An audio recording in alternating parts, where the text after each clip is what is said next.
All right, my buddy Lee Spieckerman is back with us. We always get great buzz on every time Lee is on because he takes unconventional positions. This notion, for example, Russia was an adversary or not. Lee, your view is, whatever you think of Russia, NATO's worse? Well, let me put it this way. First of all, I think that that President Trump was brutally candid with Putin in their private meeting, and I think he wanted to offset that by being kind of kind and having a pleasant countenance in the press conference, and maybe he overdid it. But the truth is that our friends and allies in NATO and the EU have been bleeding America dry in terms of underspending on defense, causing us to have to spend at least $100 billion a year more to make up the difference, and at the same time conducting trade policies that are costing us $150 billion a year and millions of American jobs. So in terms of direct harm to the United States in recent years, there's no question that China and NATO and EU countries have inflicted far more on the U.S. than has Russia. That doesn't mean Russia isn't a nefarious country. It doesn't mean Putin isn't a villainous leader. But let's look at the reality. We have to work with Russia because that is the only other nuclear superpower in the world. But they are not hurting us directly anything close to the way China and the EU have been economically. They are bleeding us dry, and they're bankrupting the fulcrum of the Western alliance. All right.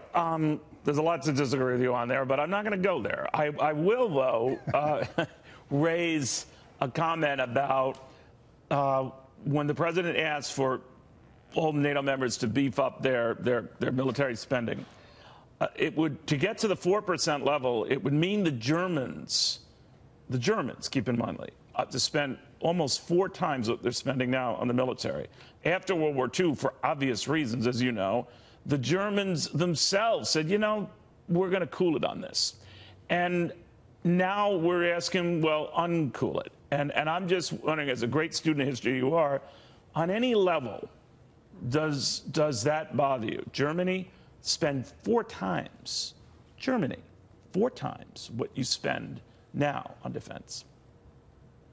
Well, I would say let's start with 2 times. Let's have them get up to the 2% of GDP defense spending that they agreed to. We didn't hold a gun to their head. This happened many years ago at a NATO meeting. But are you comfortable giving Germany a green light to beef up its military? Of course I am. Okay. I certainly am. NATO is the greatest alliance in human history. And the United States saying that we want other rich countries like Germany to pay their fair share, which, by the way, is still considerably less as a percentage of GDP than the U.S., strengthens that alliance. It doesn't weaken it. Of course, they're going to squeal like pigs. They don't want to. They don't want the gravy train to stop. They've done very well by this system. You know what I call the hose America and expect America to like it paradigm. That isn't going to happen anymore. President Trump isn't going to allow that. And by the way, it's unsustainable anyway. So it's time that our NATO allies, led by Germany, began operating in a realistic and a sustainable fashion, and that is what's going to strengthen this alliance. And we cannot counter Russia or any other threat around the world unless all of these countries pull their weight. And by the way, your previous guest spoke eloquently about an integrated foreign policy. That does have to include trade, because right now, Neil, our country is borrowing or selling valuable American assets to the tune of $500 billion a year just to offset our trade deficits with China and the EU. This whole trade back and forth, Lee, is making it worse. Like the Chinese yuan is tumbling, so it's actually going to make it worse in the interim because our dollar gets stronger. So our tough talk, and I know you hope that eventually it leads to, you know, concessions on the part of these countries that are gouging us, and you're quite right, many of them aren't, China first and foremost, but we're actually improving their trade posture vis-a-vis the United States because of this very phenomenon. Well, they're starting to, but they've got a long way to go. And of course, there's a rebalancing, and that's going to affect exchange rates and other things. But as I've recommended, and it sounds like the administration is moving toward, we should just have a tariff on all imported goods an additional 15%, which by historical standards is not very high. Do you think Americans are willing to do that, Lee? You're willing to, because you're so obscenely rich. You're obscenely rich. But leaving people like you out of it, do you think I'm kidding. But do you think that Americans, when they realize, wait a minute, I thought this was something governments pay, that they're the ones who are going to have to pay it, and it dawns on them, then we have to make a patriotic pitch then to say to them, this is well worth the sacrifice here. Do you think Americans are willing and ready to do that? I don't just think it, I know it. It's backed up by polling. A leading Republican pollster, Terrence and Saying you're going to go on a diet and going on a diet is very different. You don't have to worry about these things. I cannot tell you the number of diets I've committed to do and not done. Telling the Americans, or Americans telling you that they are willing to absorb this punishment and then absorbing it are two different things, my friend.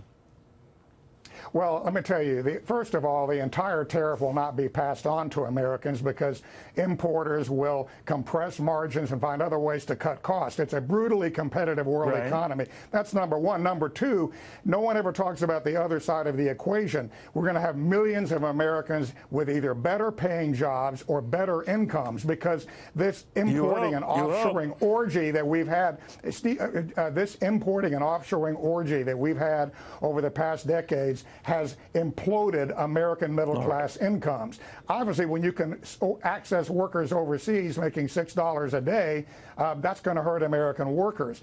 More companies can build here in the United States. They're already doing it, as you pointed out in the previous segment. They can do a lot more of it. There is no reason for large-scale manufacturing imports in this country, and we need a tariff to advance that process, to make our economy stronger. That is a national security issue. That is the only way we're going to be able to afford funding our military and be able to stand up to foreign enemies. I love you to death, if we have an enduringly strong economy. I love you to death, and especially when you use words like orgy when we're talking about trade. But be careful what you wish for. I'm telling you, be careful what you wish for, because I wish for higher incomes and better American jobs. We'll see you, Mr. Schmatty Pants. Very good seeing you again, Lee. Thank you very much. Have a wonderful weekend.